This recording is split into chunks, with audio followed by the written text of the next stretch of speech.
ये एक ऐसी जंग थी जिसमें बड़ों ने बच्चों पर हमला किया और यही वो गहरी वजह थी जिसकी वजह से हिटलर ने सोवियत संघ पर हमला करने की हिम्मत की। सोवियत संघ के लिए रणनीतिक बफर जोन बनाने के मकसद से 8 लाख सोवियत सैनिकों ने 30,000 फिनलैंड सैनिकों पर अचानक हमला किया। जब लगभग 3 लाख सोवियत अग्रिम टुकड़ियां सीधे फिनलैंड के मोर्चे पर पहुंची तो फिनलैंड के सैनिक दंग रह गए। उन्हें अंदाजा हुआ कि अगर युद्ध जीतना है तो हर फिनलैंड सैनिक को कम से कम 30 सोवियत सैनिकों को मारना होगा। सोवियत सेना ने सीधे 300 T-26 टैंक तैनात किए, 50 सेंटीमीटर चौड़े ट्रैकों के साथ बार बार फिनलैंड के कार्यालय इलाके को रौंदा। स्टालिन को यकीन था कि T-26 टैंकों की 45 मिलीमीटर तोपें 2 दिन में फिनलैंड को झुका देंगी, लेकिन ये सोवियत सेना की घमंड और अति आत्मविश्वास की सबसे बड़ी भूल साबित हुई। फिनलैंड सेना ने सामने से टक्कर लेने के बजाय जानबूझकर पीछे हटने का नाटक किया। सोवियत सैनिकों को अंदर तक घुसने दिया,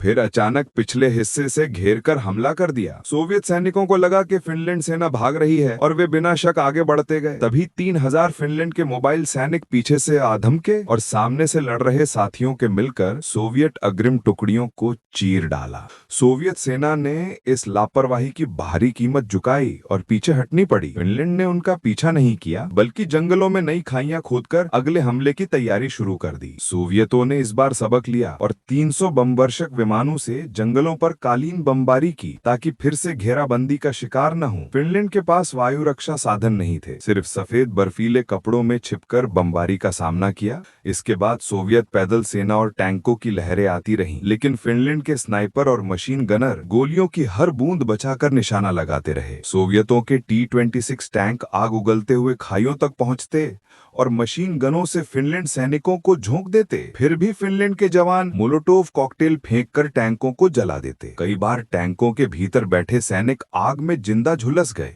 जंग इतनी भयंकर थी कि एक ही खाई कई बार सोवियत और फिनलैंड के हाथों में बदलती रही। घायल सैनिक खुद को बचाने के बजाय हैंड ग्रेनेड से आत्मघाती विस्फोट करते। सोवियतों ने एक समय में 3 लाख गोले बरसाए। जमीन काली पड़ गई, टैंकों के मलबे भी सुरक्षा नहीं दे पा रहे थे। आखिरकार फिनलैंड सेना को पीछे हटना पड़ा, लेकिन उन्होंने हार नहीं मानी और बार बार सोवियत टैंकों को जलाने की कोशिश जारी रखी। फिनलैंड के नए रंगरूटों ने जीवन दांव पर लगाकर टैंकों को उड़ाया, कई बार घायल होकर भी वापस खाइयों में लौट आए। भारी बमबारी, टैंकों और अनगिनत हमलों के बावजूद फिनलैंड सेना डटी रही। फिर भी सोवियतों ने 10 लाख सैनिकों की नई खेप भेज दी और आखिर में कारेलिया क्षेत्र पर कब्जा कर लिया। लेकिन इस जीत की कीमत बहुत भारी थी। सोवियत सेना ने 4.5 लाख से ज्यादा सैनिक गंवाए। अंतर्राष्ट्रीय स्तर पर उसकी छवि बुरी तरह गिर गई। आखिर में फिनलैंड को मजबूर होकर अपनी 10% जमीन छोड़कर सोवियत संघ से युद्ध विराम करना पड़ा। सोवियत सेना की इस कमजोर और महंगी जीत ने हिटलर को यकीन दिलाया कि सोवियत संघ को हराया जा सकता है,